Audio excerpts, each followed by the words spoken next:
வாக்யஜ்ஞேன கல்பதாம்.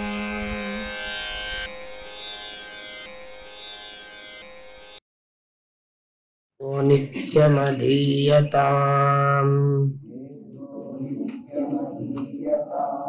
ததுதிதம் கர்மஸ்வனுஷ்டீயதாம் தேனேஷஸ்ய விதீயதாமபசிதிஹ.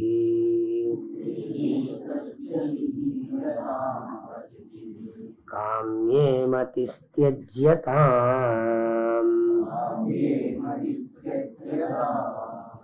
பாபௌഘః பரிதூயதாம் பவசுகே தோஷோனுசந்தீயதாம்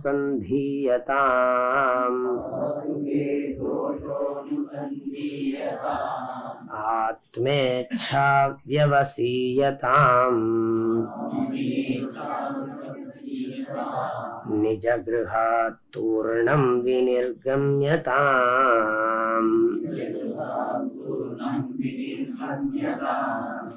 சங்கஸ் சத்சு விதீயதாம் பகவதோ பக்திர்த்ருடாதீயதாம் சாந்த்யாதிஃ பரிச்சீயதாம் த்ருடதரம் கர்மாஷு சந்த்யஜ்யதாம்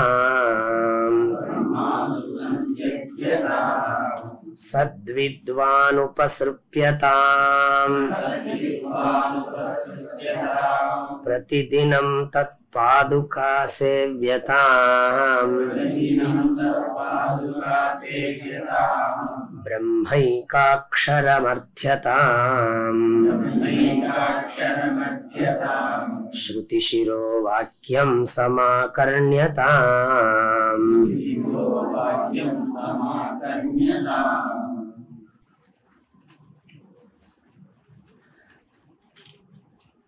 ஆச்சாரியர் ஆன்மீக வாழ்க்கையில் நாம் கடைபிடிக்கப்பட வேண்டிய சாதனங்களை படிப்படியாக சொல்லிக் கொண்டிருக்கிறார். 2 ஸ்லோகங்களை நாம் வாசித்திருக்கிறோம். முதல் ஸ்லோகத்திற்கு தெளிவான விளக்கத்தை ஓரளவு தெரிந்து கொண்டிருக்கிறோம். 2வது ஸ்லோகத்திற்கு விளக்கம் பார்க்க வேண்டும். முதல் ஸ்லோகத்தில் கூறிய கருத்தை மீண்டும் ஒரு முறை சிந்தித்து விட்டே 2வது ஸ்லோகத்துக்கு செல்லலாம். முதலில் வேத நூல்களை படிக்க வேண்டும் அல்லது வேத கருத்துக்கள் அடங்கிய நூலை படிக்க வேண்டும். பிறகு அதில் சொல்லப்பட்டிருக்கிற கடமைகளை நன்றாக செய்ய வேண்டும். அந்த கடமைகளையும் ஈஸ்வரார்ப்பண புத்தியோடு செய்ய வேண்டும். காமிய கர்மத்திலும் பிராயஷ்சித்த கர்மத்திலும் மனதை செலுத்த வேண்டாம். நித்திய நைமித்திக கர்மங்கள் மாத்திரம் செய்தால் போதுமானது. அவ்வாறு செய்வதனால் நமக்கு மனதிலே பக்குவம் ஏற்படுகிறது, விவேகம் தெளிவடைகிறது. எது நிலைத்தது எது நிலையில்லாதது என்கிற விவேகம் தெளிவடைகிறது. இதற்கு சாஸ்திரத்துல நித்யாநித்திய வஸ்து விவேகம்னு பேரு. அந்த விவேகத்தினால உலக வாழ்க்கையில் இருக்கக்கூடிய குறைபாடுகள் நமக்கு புரிகின்றன. உலக வாழ்க்கையில இருக்கக்கூடிய இன்பத்தில் நிறைய குறைகள் இருக்கின்றன என்பது புரிகிறது. நிறைவான பொருளாகிய பரம்பொருள் தத்துவத்தை அறிந்து கொள்வதில் ஆர்வம் கொள்ள வேண்டும். ஆத்மேச்சா வியவசீயதாம். இதுக்கு பேரு சம்ஸ்கிருதத்துல முமுக்ஷுத்துவம்னு பேர். வேதாந்தத்தை படிக்கிறதுக்கு தகுதிகள்லாம் சாஸ்திரங்கள்ல சொல்லப்பட்டிருக்கு. விவேகம், வைராக்கியம், புலனடக்கம், மன அடக்கம், பொறுமையாக இருக்கிறது, பற்றற்ற மனநிலை, இதெல்லாம் பல விஷயங்கள் தகுதியாக சொல்லப்பட்டிருக்கும். அந்த தகுதியெல்லாம் இதுல இருந்து நாம புரிந்து கொள்ளணும். ஆக விவேக வைராக்கியம்னு சொல்லக்கூடிய அதுக்கு பேரு சாதன சதுஷ்டயம்னு பேர். அந்த சாதன சதுஷ்டயத்தை இந்த ஸ்லோகத்துல நேரடியா நம்ம பார்க்க முடியாது. நேரடியா பார்க்க முடியாட்டாலும் நாம அதுல இருந்து புரிஞ்சு கொள்ளலாம். நான் இதை திரும்பவும் சந்தர்ப்பம் கிடைக்கும் போது இன்னும் விளக்கமாக சொல்லுகிறேன். ஆகவே உலக வாழ்க்கையில் பெறக்கூடிய இன்பங்களில் இருக்கக்கூடிய குறைகளை எல்லாம் புரிந்து கொண்டு ஆத்மாவை அறிந்து கொள்ள வேண்டும் என்கிற இச்சையோடு ஒருவன் வீட்டை விட்டு விரைவாக வெளியே கிளம்ப வேண்டும் என்று படித்தோம். வீட்டை விட்டு எல்லோரும் விரைவாக உடனே கிளம்பிவிட முடியாது. வீட்டிலே நாம் வைத்திருக்கிற பற்றுக்களை குறைத்துக் கொள்ள வேண்டும் என்று புரிந்து கொள்ள வேண்டும். நிஜகிருஹாத்து தூர்ணம் வினிர்கம்யதாம். தன்னுடைய இல்லத்திலிருந்து விரைவாக கிளம்பி வெளியேற வேண்டும், அல்லது வீட்டில் இருந்து கொண்டே வீட்டில் உள்ள பற்றுக்களை குறைத்துக் கொள்ள வேண்டும் என்று புரிந்து கொள்ள வேண்டும். சரி, அதுக்கு பிறகு என்ன பண்றது? வீட்டுல பற்ற விட்டாச்சு அல்லது வீட்டை விட்டாச்சு, என்ன செய்வதுன்னா அதுதான் வானப்பிரஸ்தாசிரமத்தை பற்றி சொல்லுகிறது. சத்சு சங்கஹா விதீயதாம். நல்ல ஜனங்களோட சேர்ந்து இருக்கணும். சச்சிந்தனை, நல்ல சிந்தனை பண்ணுகிறவர்கள், நல்ல விஷயங்களையே பேசுகிறவர்கள், நல்ல காரியங்களையே செய்து கொண்டிருக்கிற ஜனங்களோடு சேர்ந்திருக்க வேண்டும். சுபாஷித ஸ்லோகம் ஒன்று சொல்லுகிறது, சந்தனம் உடம்புக்கு குளிர்ச்சியா இருக்கும், சந்திரன் மனசுக்கு குளிர்ச்சியை தருவான். ஆனா சத்சங்கம் இந்த ரெண்ட காட்டிலும் நமக்கு குளிர்ச்சி கொடுக்கும்னு ஒரு சுபாஷிதம் சொல்றது. ஒரு பொன்மொழி ஸ்லோகம். சந்தனம் சீதலம் லோகே சந்தனாதபி சந்திரமாஹ சந்திர சந்தனயோர் மத்தியே சீதலா சாது சங்கதிஹி. அப்ப இந்த சத் சங்கம்ங்கிறது அவ்வளவு மகிமை பொருந்தியது. நம்முடைய ஹிருதயத்தை எப்பவும் சந்தோஷமாக வைத்திருக்க கூடியது. ஆகையினால சத் சங்கம் ரொம்ப முக்கியம். சத் சங்கத்தினால பல நன்மைகள் உண்டாகும்னு இன்னொரு ஸ்லோகம் சொல்லுகிறது. புத்தியில இருக்கக்கூடிய அஜ்ஞானம் போகும், வாக்குல சத்தியம் ததும்பும், நம்முடைய பெருமைகள் எல்லாம் உயரும், பாபங்கள் எல்லாம் நீங்கும், மனசு நன்றாக தெளிவடையும், நம்முடைய கீர்த்தி எல்லா திசைகளிலும் பரவும். சத்சங்கம் என்னதான் செய்யாது சொல்லு அப்படிங்கிறார் பர்திருஹரி. ஜாட்யம் தியோஹரதி சிஞ்சதி வாச்சி சத்தியம் மானோன்னதிம் நயதி பாபம் அபாகரோதி சேதः பிரசாதயதி திக்ஷு தனோதி கீர்த்திம் கதய சத்சங்கதி கிம் ந கரோதி பும்சாம். சத்சங்கம் மனிதனுக்கு என்னதான் நன்மையை செய்யாது, எல்லா வகையான நன்மையையும் செய்யும். ஆக இந்த நல்லார் இணக்கம்னு தமிழ்ல சொல்லப்படுவது, இந்த சத்சங்கமானது மிக மிக உத்தமமானது. அதனால நமக்கு விவேகமும் வைராக்கியமும் திருடமாகும். ஏன்னா மகான்கள் எப்பவும் பகவானையே நினைத்து கொண்டிருக்கிறார்கள், நல்ல விவேகம் உடையவர்களாக இருக்கிறார்கள், வைராக்கியம் உடையவர்களாக இருக்கிறார்கள். ஆக மகத் சந்தர்ஷனே பிராப்தே சமஸ்த நியமைஹி அலம். ஆகையினால் இந்த மகான்களுடைய தரிசனம் நமக்கு இருக்கணும், சாதுக்களுடைய சங்கம் வேணும். அந்த சத் சங்கத்துல இருந்தா நம்ம எந்த ஒரு விவேகத்தையும் வைராக்கியத்தையும் பெற்றிருக்கிறோமோ அது நன்றாக உறுதியடையும். அது உறுதியாகணும். சும்மா அறகுற வைராக்கியம் அறகுற விவேகம் எல்லாம் மாத்திடும். திடீர்னு பழையபடி நம்ம பழைய நிலைமைக்கே கொண்டு போயிடும். ஆகையினால என்ன பண்ணணும்? தீமையிலிருந்து விலகணும், அப்புறம் நல்லதிலேயே நிலைச்சிருக்கணும். இந்த நல்லதிலேயே நிலைச்சிருக்கிறதுக்கு நாம நிறைய பிரயத்னம் பண்ணணும். அதுக்குத்தான் சத் சங்கத்தை விடக்கூடாது. எப்படியாவது காலையில 1 மணி நேரமாவது இந்த இடத்துல ஏதாவது தர்மக்ஷேத்திரம்னு வச்சிருக்கு, இந்த இடத்துல உட்கார்ந்து சத்சங்கம் பண்ணணும். காலையிலயோ சாயங்காலமோ ஏதாவது நல்ல விஷயங்களை படிக்கிறது, நல்ல விஷயங்களை பத்தி சிந்தனை பண்றது, பேசுறது. அப்ப இந்த சத்சங்கத்தினால அந்த கரணத்துல நல்ல ஒரு சாஸ்திர விசுவாசம், ஆத்ம விசுவாசம், ஈஸ்வர விசுவாசம், எல்லா வகையான விசுவாசங்களும் நமக்கு பலப்படும். அப்ப சத்சங்கம் தான் வலிமையை கூட்டுறது. ஆன்மீக வாழ்க்கையில நாம் மேலும் மேலும் வலிமை அடைவதற்கு சத்சங்கம்தான் நமக்கு உதவி புரிகிறது. அதனால சத்சங்கத்வே நிசங்கத்துவம். அதனால சத்சங்கத்தினால நமக்கு வைராக்கியம் திருடமாகும்னு சொல்லியிருக்கு. சத்சங்கம் பண்ணணும். சத்சங்கம் பண்ணினதுக்கு பிறகு என்ன பண்ணணும்னா பகவதா பக்தி திருடாதீயதாம், திருடா பக்தி ஆதீயதாம்னு படிக்கணும். பகவதா திருடா பக்தி ஆதீயதாம். பகவதான பகவானிடத்தில் ஆழ்ந்த பக்தியை உடையவர்களாக இருக்க வேண்டும். சர்வேஸ்வரன் என்று ஒருவன் இருக்கிறான். அவன்தான் அனைத்து உயிர்களையும் காத்து ரட்சித்து வருகிறான். அந்த ஈஸ்வரனுடைய அனுகிரகத்தினாலதான் நமக்கு எல்லா விதமான நன்மைகளும் உண்டாகும்.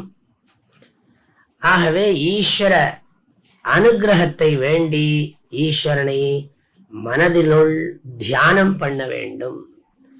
இந்த இடத்துல ஈஸ்வரனிடத்தில் பக்தி பண்ண வேண்டும்னா என்ன அர்த்தம்? சர்வதா ஈஸ்வர தியானம் பண்ணணும். வேற வேலை கிடையாது. ஒண்ணு ஜனங்களோட சத்சங்கத்துல சேர்ந்து இருக்கிறது, இல்லாட்டி தனியா உட்கார்ந்துட்டு பகவான தியானம் பண்றது. வேற எந்த வேலையிலும் கவனம் செலுத்துறது இல்லை. வானப்பிரஸ்தாசிரமம் தானே. கிரகஸ்தாசிரமம்னா ரெஸ்பான்சிபிலிட்டிஸ் இருக்கு. வானப்பிரஸ்தாசிரமத்துல பொறுப்புகள் கிடையாது. பொறுப்புகளை நாம பொறுப்பா விட்டுடுறோம். பொறுப்புகளை பொறுப்பா விட்டுடணும். பொறுப்பை திடீர்னு தூக்கி போட்டு விடக்கூடாது. அது சரியான ஆளை பார்த்து அதுக்கு எப்படி நியமனம் பண்ணணுமோ அப்படி பண்ணிட்டு நைஸா நழுவிடணும். அதுக்கு பிளான் பண்ணிட்டே இருக்கணும். 4-5 வருஷத்துக்கு முன்னாடியே பிளான் பண்ண ஆரம்பிச்சு எப்படி ரெஸ்பான்சிபிலிட்டிஸ் எல்லாம் ஹேண்ட் ஓவர் பண்றது. அது பொறுப்பான ஆளை பார்த்து. நமக்கு எப்பவுமே யாரும் திருப்தி வராது. திருப்தி வராட்டாலும் பரவாயில்ல, எப்படியோ கிடைச்சது சரின்னு சொல்லி ஓரளவுக்காவது நம்ம நம்பி விட்டுட வேண்டியதான். விட்டுட்டு என்ன பண்ணணும்னா சத்சங்கம் அல்லது பகவத் தியானம். அதனால கோவில்கள்லாம் பெருசு பெருசா கட்டினது எதுக்குன்னா, அது கோவில் கட்டினது மாத்திரமில்ல, அதுல 4-5 கால பூஜை வேற வச்சிருக்கு. எதுக்கு வச்சிருக்குன்னா சும்மா சுவாமிக்கு பூஜையா நமக்காக பூஜையா? சுவாமிக்கு பூஜை வேணுமா என்ன? பகவான் பூஜை எதிர்பார்க்கிறாரா? அவர் தான் கிருத்தகிருத்தியனாச்சே. கிருத்தகிருத்தியன் இல்லை, அவர் பூர்ண காமனாச்சே, ஆப்த காமனாச்சே. ஆப்த காமஸ்ய காஸ்பிருகா. அவர் எனக்கு பக்தர்கள் எல்லாம் பூஜை பண்ணலேன்னு வருத்தப்படவா போறார்? ஆனா நமக்காகத்தான் வச்சிருக்கு கோவில்ல இத்தனை கால பூஜை. இந்த 5 காலம் பூஜை வச்சிருக்கு, ஒரு காலமா தரிசனம் பண்ணுங்கிறதுக்காக. அதனாலதான் கோவில்லாம் வச்சு 5 கால பூஜைகள், இத்தனை அங்க சாயங்காலம் ஆனாலோ மற்ற நேரங்கள்ல சத்சங்கங்கள் இதெல்லாம் வச்சிருக்கிறது எதுக்குன்னா மனசாந்திக்காக வச்சிருக்கு. அப்ப முடிஞ்சா நம்ம வீட்டுல பண்ணலாம், இல்லாட்டி வனத்துல போய் காட்டுல பண்ணலாம். இல்ல அதுக்குதான் கோவில் வச்சிருக்கு. 5 காலம் இருக்குன்னு வச்சு வயசான தாத்தா என்ன பண்றதுன்னா 5 கால பூஜைக்கு போயிட வேண்டியது. ஆகாரத்துக்கு மாத்திரம்தான் வீட்டுக்கு வரணும். மற்ற நேரமெல்லாம் என்ன பண்ணணும்னா காலாகாலம் உச்சி காலம்பர கால சந்தியா எடுத்து உச்சி காலம் ஆறுது, சாயரக்ஷ அர்த்தஜாமம் எல்லா காலத்திலையும் தரிசனம் பண்ண போயிடணும். அப்படி தரிசனம் பண்ண போயிட்டா போறோம். நமக்கு அதெல்லாம் இல்லை, எனக்கு டிவியில நியூஸ் கேட்கணும் 8:30 மணிக்குன்னா அதெல்லாம் இருக்கக்கூடாது. வானப்பிரஸ்தாசிரம்னா டிவியாவது நியூஸ் ஆகுது ஒன்னாவது. அதெல்லாம் சர்வசங்க பரித்தியாகம் பண்ணணும். அதெல்லாம் இல்ல வேர்ல்டு எப்படி போயிட்டு இருக்குன்னு தெரியணுமோ இல்லையோன்னா நீரே போவீர். இதுல என்ன வேர்ல்டு, நீரே போக போறது, அப்புறம் வேர்ல்டு எப்படி போறதுன்னு தெரிஞ்சு உங்களுக்கு என்ன ஆகணும்? இல்ல என்ன இருந்தாலும் தெரியணும் இல்லையா? அப்பன்னா அவஸ்தைப்படும். அவ்வளவுதான். நிம்மதி வேணும்னா இதெல்லாம் பண்ணணும். இல்ல எனக்கு அறகுறையா நிம்மதி இருந்தா போறோம் அப்படின்னா என்ன வேணாலும் பண்ணுவோம். பரிபூர்ணமா நான் நிம்மதியை அடையணும், எப்போ மனசாந்தியோட மனஸ் திருப்தியோட நான் இருக்கணும்னா இதெல்லாம் பண்ணித்தான் ஆகணும். ஆக சத்சு சங்கஹ, அத கொஞ்சம் அந்த பக்கம் திருப்பிங்க, அந்த பக்கம் லைட்டா. சத்சு சங்கஹ விதீயதாம். கேட்க மாட்டேங்கிறதா? இன்னும் கொஞ்சம் சத்தமா பேசணுமா?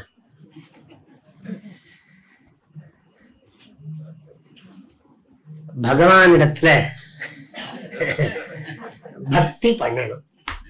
பக்தின்னு சொன்ன மனசுக்குள்ள தியானம் பண்றத பத்தி தான் இங்க விசேஷமா சொல்லி இருக்கு. அந்தఃகரணத்துக்குள்ள நெஞ்சகமே கோவில், நினைவே சுகந்தம், அன்பே மஞ்சன நீர், பூஜை கொள்ள வாராய் பராபரமே. அதனால அன்பே தகழியாக அதெல்லாம் சொல்லியிருக்கோம் இல்லையோ. அப்ப உள்ளத்துக்குள்ளேயே இறைவனை தியானம் பண்ண பழகிறது.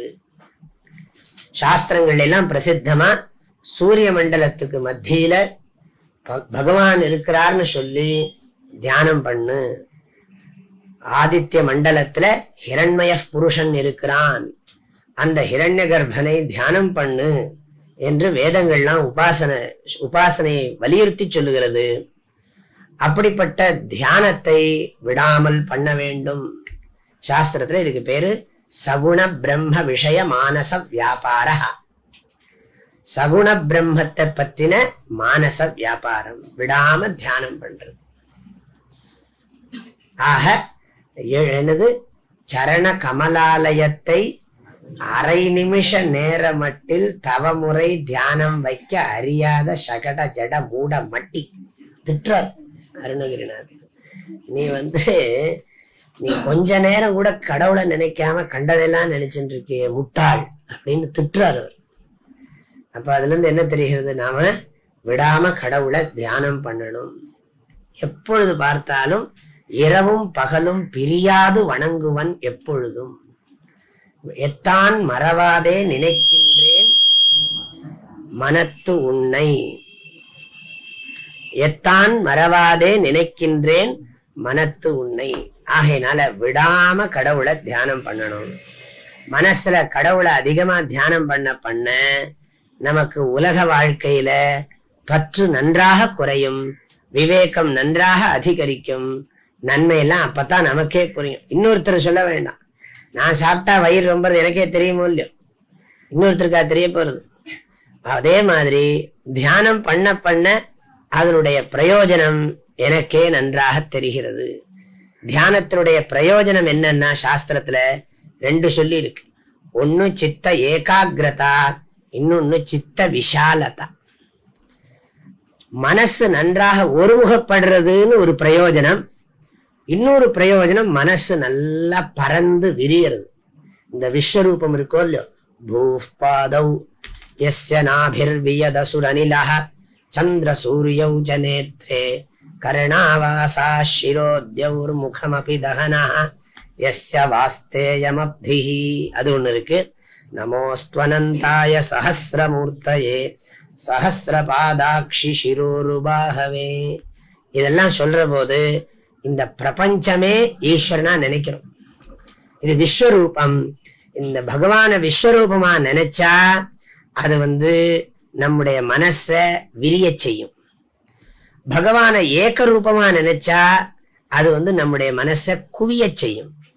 ஆக ஏகரூப தியானம் ஏகாகிரதையை கொடுக்கும், விஸ்வரூப தியானம் விரிந்த மனதை கொடுக்கும். வாழ்க்கை முழுவதும் ஈஸ்வரமயமாக நடக்கக்கூடிய எல்லா நிகழ்ச்சிகளையும் நாம் ஏற்றுக்கொள்ளக்கூடிய மனப்பான்மை உடையவர்களாக இருப்போம்.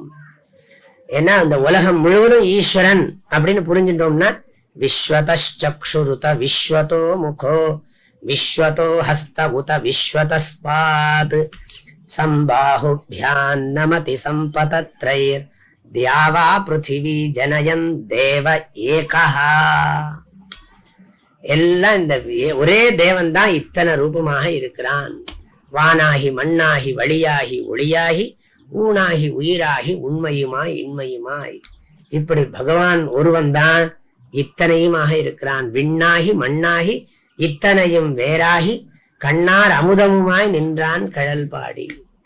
இந்த வார்த்தைகள்லாம் நல்லா மனப்பாடம் பண்ணணும். முதல்ல இந்த கீதையில இருக்கிற விஸ்வரூப தரிசனம், அநேக வக்திரநயனம், அநேகாத்புத தரிசனம், இந்த மாதிரி ஸ்லோகங்கள் எல்லாம் மனப்பாடம் பண்ணிக்கணும். திருவாச்சகத்துல திருவண்ட பகுதின்னு ஒண்ணு இருக்கு. அந்த திருவண்ட பகுதியை முழுக்க மனப்பாடம் பண்ணி தியானம் பண்ணாலே போறோம். அது முழுக்க விஸ்வரூப தரிசனம் தான். அண்ட வெளியின் உண்டை பிறக்கம், அளப்பெரும் தன்மை, வளப்பெரும் காட்சி, ஒன்றனுக்கு ஒன்று நின்றெழில் பகரின் 101 கோடியின் மேற்பட விரிந்தன. இப்படிப்பட்ட வார்த்தைகள் எல்லாம் நாம படிச்சு மனப்பாடம் பண்ணி மனசுக்குள்ள அந்த அர்த்தத்தையும் தெரிஞ்சுண்டு மனசுல அதை நினைச்சோமானா நீங்க அப்புறம் நீங்க சொல்லுவேன், ஆஹா இது இந்த வாழ்க்கையில இதெல்லாம் பண்ணாம வீண் பண்ணிடப்படாதுன்னு தோணும். இதெல்லாம் நல்ல சான்ஸ் இல்லையா, வேற எது புலி சிங்கம் கரடியா நினைக்க போறது? நம்ம தான் நினைக்க முடியும். நமக்குத்தான் இந்த வாய்ப்பு கிடைச்சிருக்கு. ஆகவே விடாம இந்த ஈஸ்வர தியானம் பண்ணணும். பகவதா பக்தி திருடாதீயதாம், தனக்கு ஓமை இல்லாதான் தாழ் சேர்ந்தார்க்கு அல்லால் மனக்கவலை மாற்றல் அரிது. ஒப்பு உயர்வு அற்ற கடவுள் அம்மையே அப்பா ஒப்பிலா மணியே. கடவுளுக்கு சமமாக ஒருத்தரும் கிடையாது, கடவுளுக்கு உயர்வாகவும் ஒரு பொருளும் கிடையாது. ஆக கடவுளுக்கு நிகராக ஒரு பொருளும் இல்லை. அப்பேற்பட்ட கடவுளை ஆழமாக மனசுல எண்ண வேண்டும். அதுக்கு பேரு சகுண பிரம்ம தியானம். இந்த தியானத்தை விடாம பண்ணணும்.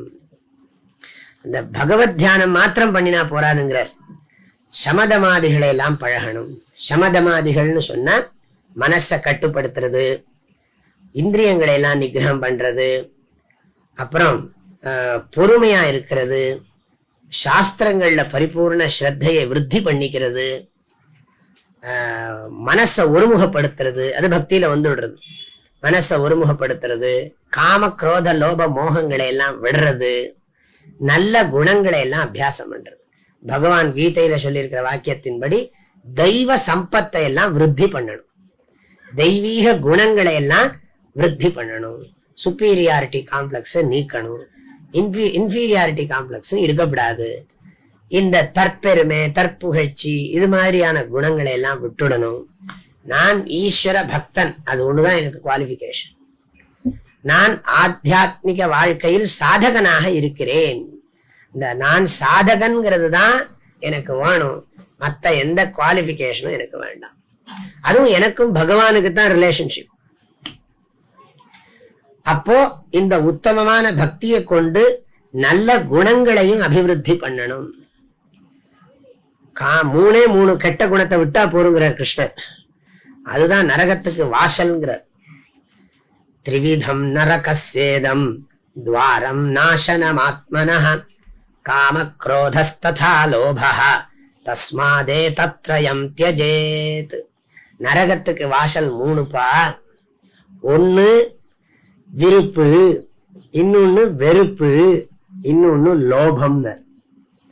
லோபம்னு சொன்னா இந்த பொருளாசை எல்லாம் வச்சுட்டு என்னது நான் தரமாட்டேன்னு புடிச்சுட்டு இருக்கோமோ இல்ல, அதுக்கு பேரு லோபஹான்னு பேரு. ஆக இந்த காமம், குரோதம், லோபம், அப்புறம் மதம், மாத்சரியம் எல்லாம் இருக்கு. இந்த 3 நரகத்துக்கு வாசல்ங்கிறார். தஸ்மாத் ஏதத்ரயம் த்யஜேத். இந்த ராகத்வேஷங்களையும் விருப்பு வெறுப்பையும் பொருளாசையையும் அறவே நீக்கு. அது என்ன பர்டிகுலரா பொருளாசைக்கு கொஞ்சம் ஸ்பெஷலா கொடுத்துருக்கு அந்த ஸ்லோகம். அப்ப இதெல்லாம் நீக்கணும். அதுக்கு பேர் தான் சாந்தியாதி பரிச்சீயதாம். ஆதிஹின்னா முதலான அர்த்தம். சாந்தின்னு சொன்னா சாந்தி முதலான சாதனங்களை பழக வேண்டும். பதஞ்சலி மகர்ஷி சொல்லுவார், சௌச்ச சந்தோஷ தபஸ்வாத்தியாய ஈஸ்வர பிரணிதானானி, இதெல்லாம் வேணும்னு சொல்லுவார். அஹிம்சா சத்திய அஸ்தேய அபரிக்கிரக பிரம்மச்சரியம், இதெல்லாம் சாதனங்கள். ஒருத்த ஆன்மீக வாழ்க்கையில நன்றாக இருக்கணும்னா ஹிம்சை பண்ணக்கூடாது, சத்தியம் பேசணும், நிறைய பொருள் வச்சுக்க கூடாது, பிரம்மச்சரியத்தை அனுஷ்டிக்கணும், இன்னொரு பொருளை களவாடக்கூடாது, இதெல்லாம் சொல்லியிருக்கு. அதெல்லாம் யமம்.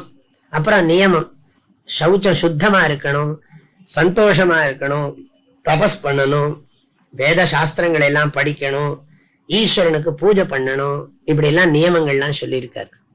ஆக யம நியமங்கள் எல்லாம் பதஞ்சலி மகரிஷி சொல்லி இருக்கிற யம நியமங்கள், வேதாந்தத்துல சொல்லப்பட்டிருக்கிற சமதமாதி குணங்கள், இந்த குணங்களை எல்லாம் நாம அபியாசம் பண்ணணும். அந்த ஸ்லோகத்தை கொண்டு போகணுங்கிறதுனால இதெல்லாம் நான் குறைவா விளக்குறேன். இது ஒன்னொன்னும் விளக்கணும்னு சொன்னா நான் உங்களுக்கு ஒரு இது கொடுக்குறேன், படிக்கிறதுக்கு ஒரு சந்தர்ப்பம் தரேன். அதாவது நீங்களா நீங்க அதை பார்த்து படிச்சு தெரிஞ்சுக்கலாம். பகவத்கீதையில 13வது அத்தியாயத்துல 8வது ஸ்லோகத்துல இருந்து 12வது ஸ்லோகம் வரைக்கும் என்ன சொல்லியிருக்கோ அதை படிச்சு பாருங்க. அமானித்வமதம்பித்வம் அஹிம்சா க்ஷாந்திரார்ஜவம் அப்படின்னு சொல்லி அதுல நல்ல குணங்கள் 20 வகையான பண்புகள் சொல்லியிருக்கு. அந்த 20 வகையான பண்புகளையும் நாம உடையவர்களாக இருக்க வேண்டும் என்பது இந்த சாந்தியாதி பரிச்சீயதாம்ங்கிறதுக்கு விளக்கம். ஆக சாந்தியாதி பரிச்சீயதாம். வேதாந்தம் படிக்கிறதுக்கு தகுதி விவேகம், வைராக்கியம், சமாதி, ஷட்க சம்பத்தி, முமுட்சுத்துவம்னு சொல்றது வழக்கம். அதுக்கு பேரு சாதன சதுஷ்டயம்னு பேரு. அந்த சாதன சதுஷ்டயத்துல இந்த சமதமாதி, சமாதி, ஷட்க சம்பத்தின்னு ஒண்ணு இருக்கு. அதுதான் இந்த சாந்தியாதி பரிச்சீயதாம்ங்கிறதுக்கு விளக்கம். அதுக்கு பிறகு என்ன பண்ணணும்னா, நீ நல்லா உன்னை ப்ரிப்பேர் பண்ணிட்டதுனால நீ என்ன பண்ணணும்னா, திருடதரம் ஆசு கர்ம சந்தியஜ்யதாம். ஆசு அதற்கு பிறகு நித்திய நைமித்திக கர்மங்களையும் விரைவாக விட்டுவிட வேண்டும். சந்நியாசம். முதல்ல வீட்டை விட்டு கிளம்பியாச்சு, அல்லது வீட்டுல பற்றை நீக்கியாச்சு. ஏன்னா எல்லாருக்கும் வீட்டை விட்டு கிளம்புறதுனா என்னமோ பண்றது. அதனால வீட்டை விட்டு கிளம்பியாச்சு சொல்லக்கூடாது. இப்ப வீட்டுல இருக்கிற பற்றை நீக்கிறது. அதுக்கு பிறகு இப்ப சொல்லி இருக்கிற இந்த வார்த்தை என்னன்னா, அதுக்கப்புறம் சந்நியாசத்தை பண்ணு, முறைப்படி சந்நியாசம் பண்ணு. அதாவது கர்மா பண்றதுக்கும் கர்மாவை தொடங்குறதுக்கும் விதி இருக்கு, கர்மாவை விடுறதுக்கும் விதி இருக்கு. அந்த விதி முறைப்படி ஆசு விரைவில் கர்மங்களை எல்லாம் திருடதரம் சந்தியஜ்யதாம் உறுதியாக துறந்து விடு. என்ன ஆகுமோ ஏதாகுமோன்னு பயப்படாதே. ஆசு அது எப்படி இத்தனை நாளா நான் பண்ணிட்டு இருக்கேன், அதை எப்படி விடுறதுன்னு. அதுக்கு பேர் தான் இமோஷனல் அட்டாச்மெண்ட்னு பேர். அதாவது நமக்கு அதெல்லாம் சிலதெல்லாம் விட முடியாது. அந்த இமோஷனல் அட்டாச்மெண்ட் வந்தாச்சுன்னு வச்சுங்க, அது போகவே போகாது. ஆனா அந்த இடத்துலதான் ரொம்ப ஜாக்கிரதையா புத்தியை பயன்படுத்தி அந்த இமோஷனல் அட்டாச்மெண்ட்டை கொஞ்சம் கொஞ்சமா நீக்கணும் நமக்கு. அதுல என்ன ஆயிடும், நான் இத்தனை நாளா ரொம்ப வைதிகமா இருந்திருக்கேன், சிகையெல்லாம் வச்சுட்டு இருந்திருக்கேன், யஜ்ஞோபவீதம் எல்லாம் போட்டு இருக்கேன், ரொம்ப கிரமமா நான் இதுல இருந்துட்டு இருக்கேன், நான் இதை எப்படி விடுறது அப்படின்னு தோணும். அதுக்கு நமக்கு யோக்கியத்தை இருக்கான்னு வேற சந்தேகம் வந்துடும். ஆனா ஒண்ணு யோக்கியத்தை வராம விடப்படாது, அதுல ஒண்ணும் சந்தேகமே கிடையாது. தகுதி வராமல் துறந்தா அது துறவரத்துக்கு இழுக்காயிடும். அதனாலதான் தாய்மானவர் சொன்னார், நீ வீட்டுல இருந்தாலும் சன்னியாசத்துக்கு ஈக்குவலா இருக்க முடியும்னு சொல்லியிருக்கார். அதுக்கு உங்களுக்காக சொல்றேன். அது அதாவது சாட்டையில் பம்பர ஜாலம் போல் ஆட்டுவான் இறையென அறிந்து நெஞ்சமே தேட்டம் ஒன்று அற அருள் செயலில் நிற்றியேல் வீட்டரம் துறவரம் இரண்டும் மேன்மையே. அப்படி ஒரு பாட்டு இருக்கு. அதாவது சாட்டையில் பம்பர ஜாலம் போல், சாட்டையில பம்பரத்தை, சாட்டை இல்லாத பம்பரம், சாட்டையில் பம்பரம், அப்படி ரெண்டு விளக்கம் இருக்கு. சாட்டை இல்லாத பம்பரம் போல் இந்த ஜகத்தை ஆட்டுவான் இறையென அறிந்து, பம்பரம் மாதிரி இந்த உலகத்தை சுழல வைத்துக் கொண்டிருக்கிறான் இறைவன். நெஞ்சமே ஓ மனசே தேட்டம் ஒன்று அற, உன்னுடைய கவலையெல்லாம் விட்டு விட்டு அருள் செயலில் நிற்றியேல், இறைவனுடைய கட்டளையாகிய செயலில் நீ இருப்பாயானால் வீட்டரம் துறவரம் இரண்டும் மேன்மையே. நீ சந்நியாசம் பண்ணாலும் அது சிறந்ததுதான், இல்ல நான் இல்வாழ்க்கையிலே இருக்கேன்னு சொன்னா அதுவும் சிறந்ததுதான். ஒன்னும் தவறு ஒன்னும் கிடையாது அப்படின்னு சொல்லியிருக்கு. இல்ல வள்ளுவரும் இல்லறம் அதுக்கப்புறம் துறவரம் வச்சிருக்கார். நம்ம சாஸ்திரங்கள் எல்லாமே முதல்ல ஆசிரமம், கிரகஸ்தாசிரமம், அதுக்கப்புறம் சன்னியாசாசிரமம். நிறைய பேர் கிரகஸ்தாசிரமத்திலே ஸ்டக் ஆயிடுறாங்க. அதுக்கப்புறம் என்ன ஆயிடுறதுன்னா அது ரொம்ப பிடிச்சு விடுறது. அதுக்கப்புறம் நிறைய நம்ம எல்லாத்தையும் விட்டுட்டா நாளைக்கு காஃபி யாரு கொடுப்பா? நம்ம முக்கியமான விஷயம் காலம்புற சன்னியாசம் பண்ணதுக்கு அப்புறம் காஃபி யாரு கொடுப்பா? இது எப்படி கிடைக்கும் நமக்கு? அப்புறம் நம்ம கதி என்ன ஆகுது? எல்லாத்தையும் விட்டுட்டா என்ன பண்றது? அதனால நிறைய பேருக்கு செக்யூரிட்டி வேண்டியிருக்கு, பாதுகாப்பு தேவைப்படுறது. அதனாலதான் இப்ப சன்னியாசிகளே செக்யூரிட்டி வச்சுட்டு இருக்காங்க. சன்னியாசிகளே சாஸ்திரப்படி சன்னியாசி செக்யூரிட்டி எல்லாம் வச்சு, செக்யூரிட்டினா என்ன அர்த்தம்? தனக்கு பாதுகாப்பு, உன்னை இருக்கிறதுக்கு இடம், சாப்பிட்றதுக்கு சாப்பாடு, பிக்ஷைக்கு எல்லாம் வசதி பண்ணிக்கணும். அதுக்கு ஒரு கார்பஸ் ஃபண்டு, அந்த ஃபண்டை கிரியேட் பண்ணி அதுல இருந்து வர்றதை வச்சுட்டு பிக்ஷை வாங்கி சாப்பிட்டுக்கணும். அதெல்லாம் பண்ண வேண்டியிருக்கு, சன்னியாசியே பண்ண வேண்டியிருக்கு. அப்போ என்ன ரொம்ப முக்கியமான விஷயம் ஈஸ்வர தியானம், சத் விசாரம். அதை விடாம இருந்தா போறோம். அப்ப நாமளே கொஞ்சம் அப்படி இப்படி எல்லாம் காம்ப்ரமைஸ் பண்ணிக்கிறோம், அட்ஜஸ்ட் பண்ணிக்கிறோம். பகவானே சொல்றார், சந்நியாசஸ்து மகாபாகோ துக்கமாப்தும் அயோகதா. நீ மனசை பக்குவப்படுத்தாம சன்னியாசம் வாங்கிட்ட துக்கப்படுவேங்கிறார். யோகயுக்தோ முனிர் பிரம்ம நச்சிரேனாதி கச்சதி.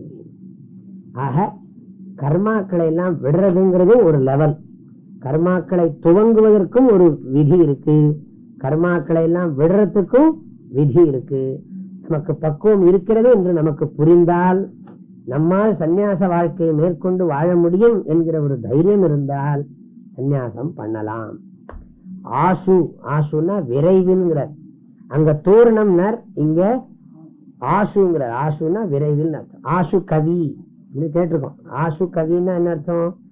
விரைவில் கவி எழுதுறவர் அர்த்தம். மடமடன் உடனே எழுதிடுவார். அப்புறம் ஆசு தோஷி அப்படின்னா, ஆசு தோஷின்னா ஒரு சுவாமிக்கு பேரு ஆசுதோஷி, ஆசுதோஷின்னு பேரு பகவானு. அவனை சீக்கிரம் திருப்தி பண்ணிவிடலாம். 2 துளசி எடுத்து போட்டா போறோம், வில்வத்தை போட்டா போறோம், தீர்த்தத்தை விட்டா போறோம். பத்திரம் புஷ்பம் பலம் தோயம் யோமே பக்தியா பிரயச்சதி. அதனால பகவானை திருப்தி பண்றதுங்கிறது ரொம்ப சுலபம். ஆசுதோஷி அப்படின்னு பேர்லாம் உண்டு. எதுக்கு இதை சொல்றேன்னா, ஆசுங்கிற பதத்துக்கு அர்த்தம் சொல்றதுக்காக. ஆசு சந்தியஜதாம் திருடதரம், தலைப்பட்டார் தீரத்துறந்தார் வள்ளுவர். இந்த வச்சுன்னு கொஞ்சம் கொஞ்சம் அறவரை கொஞ்சம் இருங்கோ, நான் கொஞ்சம் கொஞ்சமா சன்னியாசம் பண்றேன் அப்படின்னா, நீ கொஞ்சம் கொஞ்சமா சன்னியாச புத்திய வளர்த்துக்கோ. சன்னியாசம் பண்றது கொஞ்சம் கொஞ்சமா பண்ணக்கூடாது. சன்னியாசம் பண்றதுன்னா முற்ற துறந்த முனிவர்னு சொல்றோமோ இல்லையா? முற்ற துறந்த முனிவர்னா கமண்டலம் கூட திருவோடு கூட வச்சுக்காதவர்னு அர்த்தம். கௌபீன யுகலம் வாசா கந்தாம் சீத நிவாரிணீம் பாதுகே த்வேச்ச கிருண்ணீயாத் ஏதத் சந்நியாசினாம் விரதம்.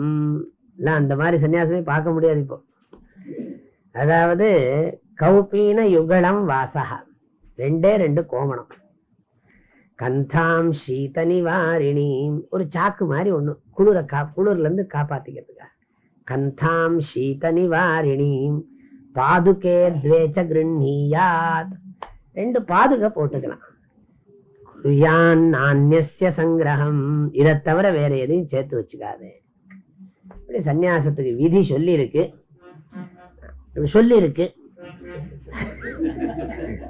சன்னியாச விதி இப்படி சொல்லி இருக்கு.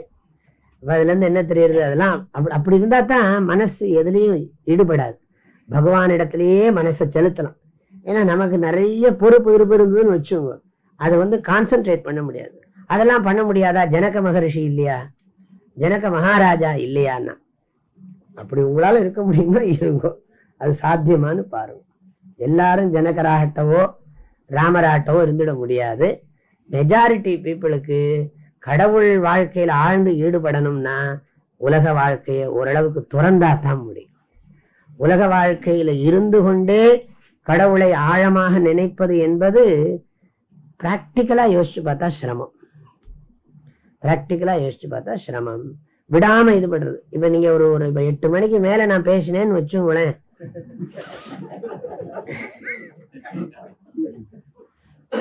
8 மணிக்கு மேல பேசினா என்ன இப்பவே ஞாபகம் வந்துட்டு இருக்கும். 8 மணிக்கு மேல பேசினா என்ன பேசிட்டே இருக்காரு, போக வேண்டாமா, ஆபீஸுக்கு போகணுமே, சாப்பிடணுமே, டிஃபன் சாப்பிட்டுட்டு நீ நான் பஸ்ஸை பிடிச்சி ஆபீஸுக்கு போய் என் காரியத்தை பண்ணி திரும்பி வரணுமே, எல்லாம் ஞாபகத்துக்கு வந்துடும். ஆகையினால ஓரளவுக்கு விவகாரம் குறைஞ்சிருந்தா தான் முடியும். அதனால இது யாருக்கு சொல்லியிருக்கு? வயசானவர்களுக்கு. எப்ப பார்த்தாலும் டிஸ்டர்ப் பண்றா இல்லையா அப்படின்னு நினைச்சுக்கிறா நிறைய பேர். அப்படி வயசாயிடுத்து ஏதோ கோவில் குளத்துக்கு போகக்கூடாது சொல்றது இல்ல. வயசாயிடுச்சுன்னா ஏதோ கோவில் குளத்துக்கு போயிட்டு இருக்க கூடாது, நம்மள உபதிரவிக்கிறாளே அப்படியே சர்வசாதாரணமா சொல்றோம். அது மாதிரி இந்த வயசாக வயசாக நாம பகவான் இடத்துல ஈடுபடணும். வேற எதுலயும் நம்ம மனசு போகக்கூடாது. கர்மாசு சந்தியஜ்யதாம். சரி, கர்மாக்களை எல்லாம் விட்டுவிட்டு என்ன பண்றதுன்னா சத் வித்வான் உபசிருப்பியதாம். நல்ல ஒரு வித்வானை அணுக வேண்டும். இந்த இடத்துல சத்வித்வான்னா குருன்னு அர்த்தம்.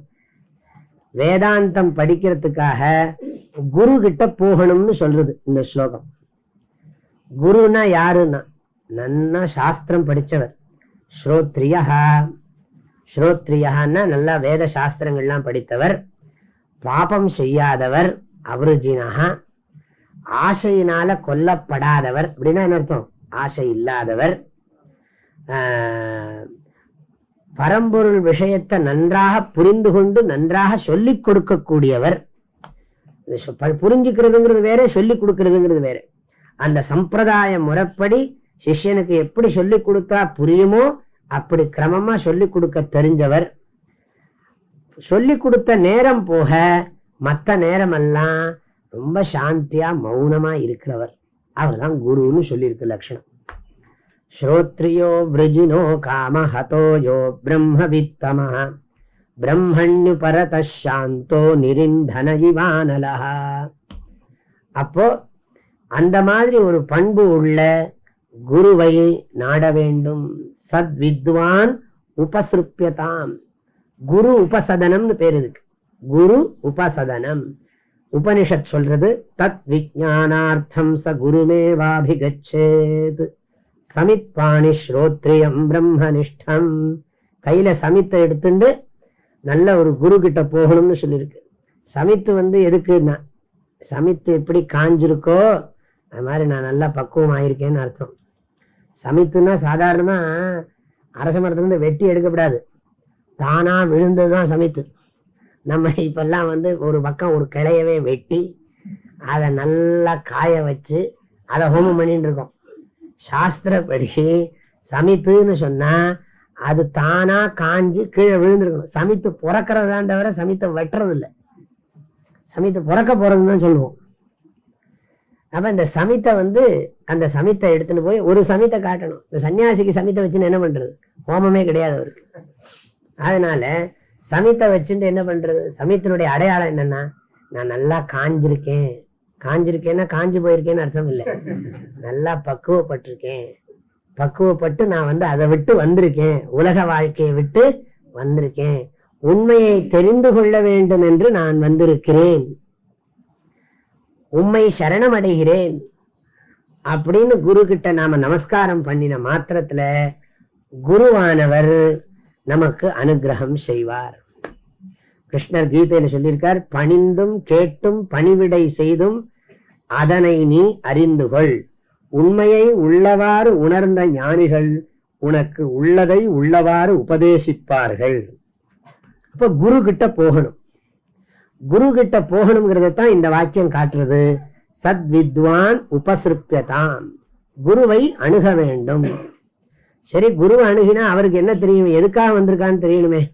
சமித்தை காமிச்சா புரிஞ்சுப்பார். சமித்தை காமிக்கலன்னு வச்சுங்களேன், அது காமிக்கணும்னு ஒரு விதி இருக்கு. அப்படி இல்லைன்னு சொன்னா தினந்தோறும் அவரை நமஸ்காரம் பண்ணிட்டே இருக்கணும். அவரை நமஸ்காரம் பண்ண பண்ண அவருக்கு கிருபை வருமா நம்ம பேர்ல. தினமும் பார்க்கிற போதெல்லாம் அவரை நமஸ்காரம் பண்ணி கொண்டே இருக்கணுமா. பிரதி தினம் தத் பாதுகா சேவியதாம். அவரை பாதத்தை நமஸ்காரம் பண்ண சொல்லல, பாதுகையை நமஸ்காரம் பண்ணு.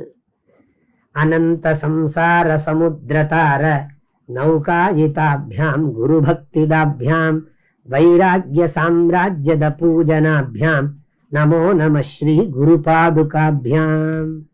குருவை காட்டிலும் இந்த குரு பாதுகைக்கு அவ்வளவு மகத்துவம். ஆக இந்த பாதுகா ரொம்ப விசேஷமா சொல்லப்படுகிறது. ஏன்னா அது ஞானத்தை கொடுக்கிறது. அதுக்கு நிறைய காரணங்கள்லாம் சொல்றது உண்டு. எப்படி முள்ளு நிறைஞ்சிருக்கிற காட்டுல பாதுகையானது அந்த முள்ளு குத்தாம காப்பாத்துறதோ, அது மாதிரி ஞானமானது இந்த உலகத்துல இருக்கக்கூடிய துன்பங்கள்லாம் நம்ம மேல படாம காப்பாத்துறது. அதாவது காட்டுக்குள்ள போகணும்னா முழுக்க கார்பெட் விரிக்க முடியாது, நம்ம தான் பாதுகை போட்டுக்கணும். அது மாதிரி இந்த பாதுகைங்கிறது எதை குறிக்கிறதுனா ஞானத்தை குறிக்கிறது. அதனால அவருடைய திருவடிகளை பாதுகைகளை நாள்தோறும் வணங்க வேண்டும். அப்ப அவருக்கு என்ன தோணுமா, சரி இவனுக்கு ஏதோ நல்ல ஜிக்ஞாசுவா இருக்கான், உண்மையை தெரிந்து கொள்ள வேண்டும்ங்கிற ஆர்வம் உள்ளவனாக இருக்கிறான், முமுட்சுவாக இருக்கிறான் அப்படின்னு சொல்லி அவனுக்கு உபதேசம் பண்ணணும்னு தோணுமா. ஏன்னா ஒரு சாஸ்திரம் என்ன சொல்லுகிறதுன்னா, கேட்காதவனுக்கு சொல்லாதே, முறை இல்லாம கேட்கிறவனுக்கு சொல்லாதே. அப்படி யாராவது கேட்டா, முறை இல்லாம யாராவது கேட்டா, எனக்கு தெரியாதுன்னு சொல்லு, பொய் இல்லை, அது பாபம் கிடையாதுன்னு மனுஸ்மிருதி. இது நான் பிருஷ்டம் கஸ்யசித் ப்ரூஜாத் நான்யாயேன பிருச்சதா ஜானன்னபி மேதாவி ஜடவல்லோக ஆச்சரேத். நீ முட்டாள் மாதிரி எனக்கு ஒண்ணுமே தெரியாது சார் அப்படின்னு சொல்லிடு, தப்பே இல்லை அப்படின்னு சொல்றது. நான் அப்ருஷ்டம் கஸ்யசித் ப்ரூயாத், கேட்காதவனுக்கு உண்மையை சொல்லாதே. நான் அந்நியாயேன பிருச்சதா, அந்த என்னமோ உங்களுக்கு வேதாந்தம் தெரியுமாமே, யாரோ சொன்னா வாழலாம் சொன்னா இதெல்லாம் தெரியுமாமே, கொஞ்சம் சொல்றேடா. அவர் சேர்ல வந்து உட்கார்ந்துட்டு என்ன சொல்றேடான்னு காலையும் ஆட்டின்னு கேட்டாருன்னு வச்சுங்க, எனக்கு தெரியாது அப்படின்னு சொல்லிடலாம். ஏன்னா அது கேட்கறதுக்கு ஒரு கிரமம் இருக்கு. அந்த கிரமப்படி கேட்டா தான், வினயம் இல்லாம பணிவு இல்லாம கேட்டா வித்தை பலனை கொடுக்காது. ஆகையினால வித்தைய பெறணும்னா அதுக்கு ரொம்ப ரொம்ப தேவை பணிவு. அதனால தினமும் நமஸ்காரம் பண்ணணும். நம்ம தேசத்துல அறிவுக்கு மதிப்பு தான் தேவையே தவிர பணம் தேவையில்லை. மற்ற தேசத்துல அறிவுக்கெல்லாம் பணத்தை கொடுத்தா போதும். நீங்க என்ன எவ்வளவு பணம் சொல்றாங்களோ அந்த கன்சல்டன்ட் ஃபீஸ், அது புத்தி எல்லாம் கமர்ஷியல் ஆயிடுச்சு. ஆனா இங்க அப்படி கிடையாது. இங்க இத சொல்லி தரப்படும், இதுக்கு இவ்வளவு ரூபாய் அப்படின்னு நம்ம தேசத்துல போடுற வழக்கம் கிடையாது. அற்புதமான உயர்ந்த கிரந்தங்களை எல்லாம் கூட சேரவாரும் ஜெகத்தீரே, எல்லாரும் வாங்க, யாருக்கெல்லாம் வேணுமோ வாங்கிட்டு போங்க, அள்ளிண்டு போங்க. உங்களுக்கு வேண்டியது என்னன்னு கேட்டா, ஈஸ்வர பக்தி, குரு பக்தி, சாஸ்திர பக்தி, இந்த 3 பக்தியும் தான் தேவையே தவிர இதை தவிர இதுக்கு விலை கிடையாது. ஈஸ்வர பக்தி, குரு பக்தி, சாஸ்திர பக்தியை தவிர இதுக்கு வேற விலை கிடையாது. தட்சிணை எல்லாம் அப்புறம்தான். ரொம்ப முக்கியம் என்னன்னு கேட்டா 3 விதமான அந்த பக்தி தான் முக்கியம். அப்படி அவரை நமஸ்காரம் பண்ணிய பிறகு பிரம்ம ஏகாட்சரம் அர்ச்சதாம். பிரம்ம ஏகாட்சரம் சொன்னா 2 மீனிங். ஒரு மீனிங் ஓங்கார மந்திரத்தை அவரிடமிருந்து பிரார்த்தித்து பெறுவாயாக. குருவனுடைய முகமாத்தான் ஓங்காரம் உபதேசிக்கப்படணும். சன்னியாசிகளுக்கு ஓங்காரம் தான் ஜபம். ஆகையினால அந்த ஓங்காரத்தை உபதேசம் வாங்கிக்கிறதுன்னு ஒரு அர்த்தம். இல்லாட்டி இன்னொரு அர்த்தம்னா ஏகம் அக்ஷரம் பிரம்ம அர்ச்சதாம். அந்த ஒரே பொருளான அழியாத பொருளான பிரம்மத்தை பற்றி உபதேசிக்கும்படி கேட்க வேண்டும். ஹே குருநாதா, சம்சாரத்துல ரொம்ப தவிக்கிறேன். அது பந்தம்னா என்ன, மோட்சம்னா என்ன, பந்தத்துக்கு காரணம் என்ன, மோட்சத்துக்கு காரணம் என்ன, ஜீவாத்மான்னா என்ன, பரமாத்மான்னா என்ன, இந்த மாதிரி வார்த்தைகளை சொற்களை எல்லாம் சொல்லி அதை அறிஞ்சு கொள்ளும்படி, எனக்கு அறிவிக்கும்படி கேட்டுக்கொள்ளணும். ஆகையினால ஓங்கார உபதேசம் அல்லது பரம்பொருளை பற்றி தாங்கள் உபதேசிக்க வேண்டும் அப்படின்னு கேட்டுக்கிறது. சரி, அவரும் எதை சொல்லுவாருன்னா, அவரும் தானா எதையா சொல்லக்கூடாது. அவரும் என்ன சொல்லுவாருன்னா, அப்பா இது பெரியவர்கள் எல்லாம் சாஸ்திரத்தின் மூலமாகத்தான் இந்த உண்மையை தெரிந்து கொண்டிருக்கிறார்கள் அப்படின்னு சொல்லி வேதாந்த வாக்கியங்களை உபதேசம் பண்ணுவார். நான் சொல்லல, என்னது மாபயிஷ்ட வித்வம் ஸ்தவனாஸ்த்யபாயः சம்சார சிந்தோஸ்தரணேஸ்த்யுபாயः ஏனைவ யாதா யதயோஸ்ய பாரம் தமேவ மார்க்கம் தவ நிர்திஷாமி. இதெல்லாம் விவேக சூடாமணியில வர்ற ஸ்லோகங்கள். இதனுடைய அர்த்தம் என்னன்னு கேட்டா, ஹே வித்வான் விவேகி, கவலைப்படாத, உனக்கு ஒரு விதமான குறவும் வராது. சம்சாரத்திலிருந்து, இந்த துன்பத்திலிருந்து மீழுவதற்கான வழியை நான் உனக்கு சொல்லிக் கொடுக்கிறேன். நம்முடைய பெரியவர்கள் எந்த வழியில போனார்களோ அதே வழியை நான் உனக்கு சொல்லித்தரேன். ஏனை வயாதா யதயோஸ்ய பாரம் தமேவ மார்க்கம் தவ நிர்திஷாமி. அதே மார்க்கத்தை உனக்கு நான் காட்டித் தருகிறேன்னு சொல்லி வேதாந்தத்தை எல்லாம் உபதேசம் பண்ணுவார். நீ அதை கேட்கணுங்கிறார். ஸ்ருதி சிரோ வாக்கியம். ஸ்ருதி சிரஹன உபனிஷத். வாக்கியம்னா வாக்கியம் அல்லது மகா வாக்கியம். தத்துவமசி, பிரஜானம் பிரம்ம, அகம் பிரம்மாஸ்மி, இது மாதிரி வாக்கியங்களை எல்லாம் அவர் உபதேசம் பண்ணுவார். அந்த உபதேசம் பண்ற வாக்கியத்தை பொறுமையா கேட்கணும்னு அர்த்தம். சமாகரண்யதாம். சமாகரண்யதாம்னா சம்யக்கு ஆகரண்யதாம், நன்றாக கேட்க வேண்டும். அவர் என்ன சொல்றார், எதை கேட்கணும்? வேதாந்தத்தை உபதேசம் பண்றார். வேதாந்தம் என்ன சொல்லுகிறது, அப்புறம் நான் அதை பத்தி சொல்றேன். வேதாந்தத்தை அவர் உபதேசிக்கும் பொழுது கேட்கணும்னா வேதாந்தத்தினுடைய தாத்பரியம் என்ன?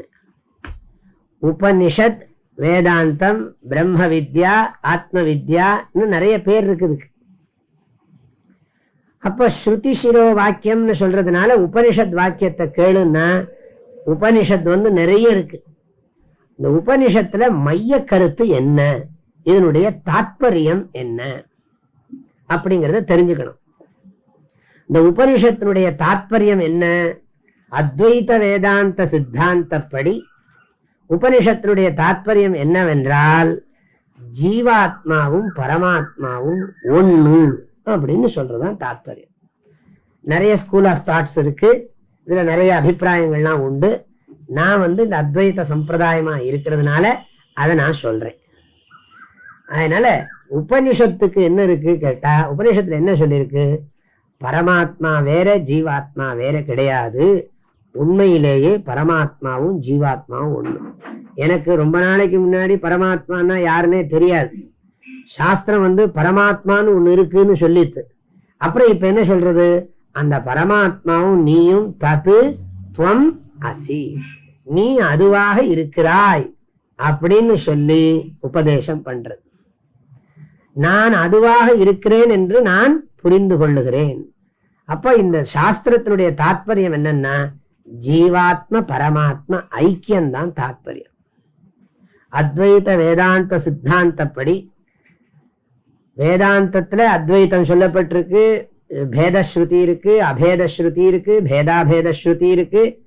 யாராருக்கு எந்தெந்த விசாரம் எப்படி பண்ணப்பட்டிருக்கோ அந்தந்த முறையில நாம புரிஞ்சுக்கலாம்.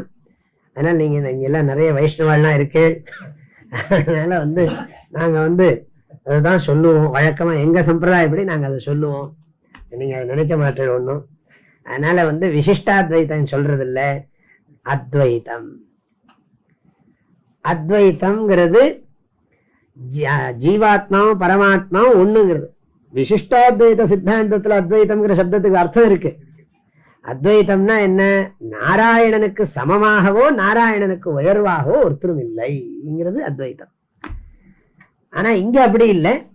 இங்க நானும் பரமாத்மாவும் ஒண்ணு, எனக்கும் அவனுக்கும் வேற்றுமை இல்லை. க்ஷேத்ரஜ்ஞாபி மாம் வித்தி சர்வ க்ஷேத்ரேஷு பாரத. ஆகையினால எல்லா க்ஷேத்திரங்கள்லையும் இருக்கிற க்ஷேத்ரஜ்ஞன் நானேங்கிறார் பகவான். ஆகையினால பரமாத்மாவுக்கும் ஜீவாத்மாவுக்கும் பேதம் கிடையாது. இம்மி அளவு கூட வேற்றுமை கிடையவே கிடையாது. அப்படிங்கிறது தான் சித்தாந்தம். அத குரு உபதேசம் பண்ணுவார், அதை கேட்கணும். நான் இப்படியே சொல்லிட்டு இருந்தா இந்த ஸ்லோகம் நகராது. அதனால இன்னும் சொல்றதுக்கு நிறைய விஷயங்கள் இருக்குதுல. வேதம் என்ன பண்றதுன்னா, முதல்ல முதல்ல கடவுளை நமக்கு அறிமுகப்படுத்துறது, அப்புறம் என்ன பண்றதுன்னா இந்த கடவுள் வேற நீ வேற இல்லைன்னு சொல்றது. அது எப்படிங்கிறது நமக்கு ரொம்ப முக்கியமா ஆராய்ச்சி பண்ண வேண்டியது. அதைத்தான் அடுத்த ஸ்லோகம் சொல்ல போகிறது. அடுத்த ஸ்லோகம் முழுவதும் வேதாந்த சாதனையை பத்தி சொல்றது. அப்போ முதல் இந்த 2வது ஸ்லோகத்துல வானப்பிரஸ்தாசிரமத்துல இருந்து சத்சங்கம் பண்ணி ஈஸ்வர பக்தியை பண்ணி சத்குணங்களை விருத்தி பண்ணி கொண்டு அதுக்கப்புறம் சந்நியாசம் பண்ணி சத்குரு கிட்ட போய் அவரை நமஸ்காரம் பண்ணி ஓங்கார மந்திரத்தை உபதேசம் வாங்கிட்டு வேதாந்தத்தை கேளுன்னு சொல்லிடுது. வேதாந்தத்தை கேளு, முறையா கேளு சொல்லிடுது. சரி, வேதாந்தத்தை கேட்கறது எப்படி? அதுக்கு நிறைய கிரமங்கள் இருக்கு. அதை நன்றாக சொல்ற. வாக்கியார்த்தஸ்ச விசாரியதாம் ஸ்ருதிசிரஃ பக்ஷஸ் சமாஸ்ரீயதாம் துஸ்தர்காத் சுவிரம்யதாம் ஸ்ருதிமதஸ்தர்கோனுசந்தீயதாம் பிரம்மாஸ்மீதி விபாவ்யதாம் அஹரஹர் கர்வப் பரித்யஜ்யதாம் தேஹேஹம் மதிருஜ்யதாம் புதஜனைர்வாதः பரித்யஜ்யதாம்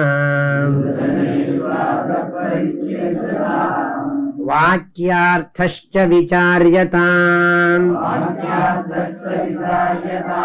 ஸ்ருதிசிரஃ பக்ஷஸ் சமாஸ்ரீயதாம்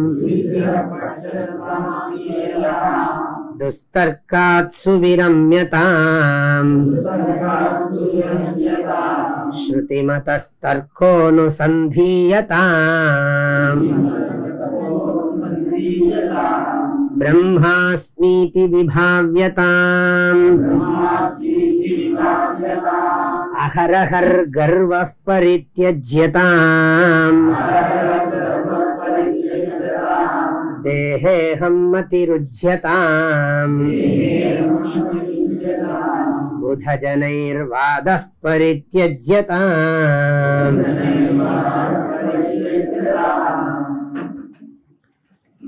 வேதாந்த ஸ்ரவணம் பண்ண வேண்டும் என்று சொல்லி 2வது ஸ்லோகம் நிறைவு பெற்றது. சந்நியாசியோட வேலை எப்பவும் வேதாந்த வாக்கியேஷு சதா ரமந்தஹ பிக்ஷான்ன மாத்ரேண சதுஷ்டிமந்தஹ அசோகவந்தஹ கருணைகவந்தஹ கௌபீனவந்தஹ கலு பாக்யவந்தஹ. இப்படி ஒரு கௌபீன பஞ்சகம்னு ஒண்ணு இருக்கு. அதாவது எப்ப பார்த்தாலும் வேதாந்த வாக்கியத்துலதான் இருக்கு, விசாரம் பண்ணிட்டு இருக்கு. இன்னொரு ஸ்லோகம் சொல்லுகிறது, தூங்குற வரைக்கும் வேதாந்த விசாரம் பண்ணு, அப்படியே சாகர வரைக்கும் வேதாந்த விசாரம் பண்ணு அப்படி சொல்றது. ஆசுப்தேர் ஆமிருதே காலம் நயேத் வேதாந்த சிந்தையா. ஆசுப்தேனா மரண பர்யந்தம், தூங்கும் பர்யந்தம். தூங்குறப்புறம் வேதாந்த மனசுதான் இருக்க போறது இல்லையே. அதே மாதிரி இறக்குற வரைக்கும், தூங்கும் வரையிலும் அப்படியே இறக்கும் வரையிலும் வேதாந்த சிந்தனையோடு வாழ்க்கை காலத்தை கழிப்பாயாக. அவகாசோ ந தாத்தவ்யா, மற்றதுக்கு அவகாசம் கொடுக்காதே. காமாதீனாம் அநாகபி, அல்பமபி, சிறிதளவு கூட மற்ற விஷயங்களுக்கு இடம் கொடுக்கவே கொடுக்காதேன்னு சொல்லியிருக்கு. அப்போ இங்க இப்பதான் இவர் நுழைஞ்சிருக்கார், எந்த வேதாந்த விசாரத்துக்கு நுழைஞ்சிருக்கார் இவர். அப்போ வாக்கியார்த்தஸ்ச விசாரியதாம், முதல்ல வேதாந்தம் கேளுன்னு சொன்னார். அந்த வேதாந்தத்துல ரொம்ப முக்கியமான பகுதி என்னன்னா மகா வாக்கியம். வேதாந்தம் பல விஷயங்களை சொல்லும், சிருஷ்டிய சொல்லும், பல விஷயங்களை சொல்லிக்கொண்டே வரும். ஆனா அதுல ரொம்ப முக்கியம் என்னன்னா மகா வாக்கியம். மகா வாக்கியம்னா பெருசா நீளமா இருக்கும்னு நினைச்சுக்காதீங்க. மகா வாக்கியம்ங்கிறது சின்னதா தான் இருக்கும். எந்த ஒரு வாக்கியம் ஈஸ்வரனும் நானும் ஒன்றுன்னு சொல்றதோ அந்த வாக்கியத்துக்கு மகா வாக்கியம்னு பேர். ஜீவ பிரம்ம ஐக்கிய போதக வாக்கியம் மகா வாக்கியம். ஜீவாத்மாவும் பரமாத்மாவும் ஒன்றுன்னு சொல்லக்கூடிய வாக்கியம் மகா வாக்கியம். ஐக்கியம்னா ஜாக்கிரதையா நீங்க புரிஞ்சுக்கணும். ஐக்கியம்னா யூனியன் சொல்றாங்க நிறைய பேர். ஐக்கியம், ஐக்கிய கட்சி அப்படின்னா என்ன அர்த்தம்? யூனியன்.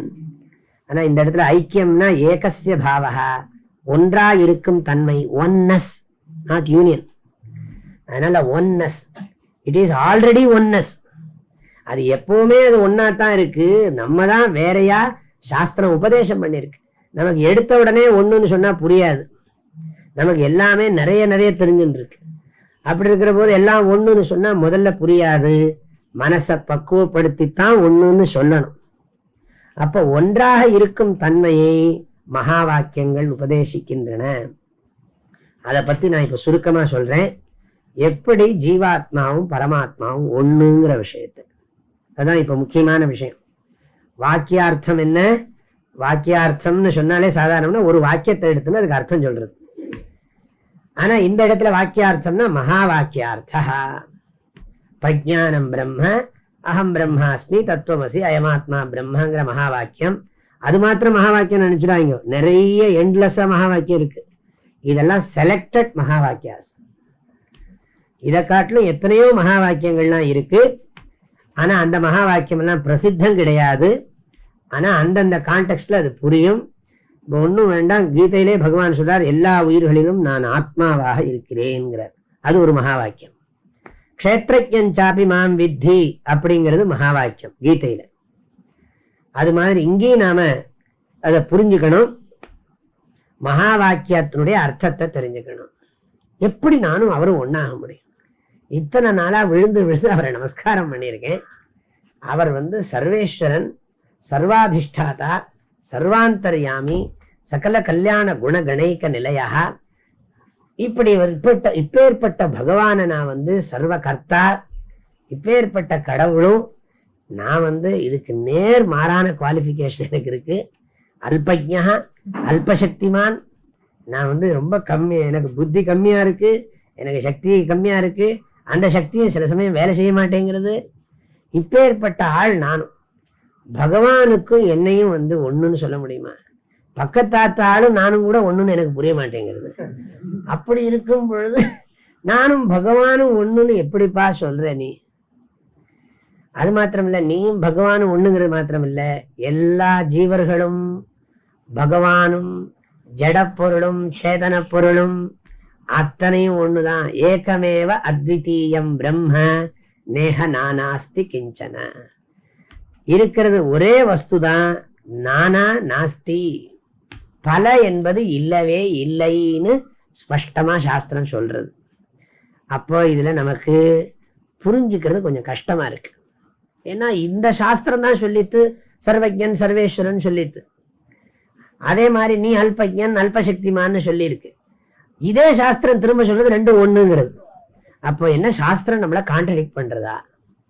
அப்ப எது கரெக்ட்?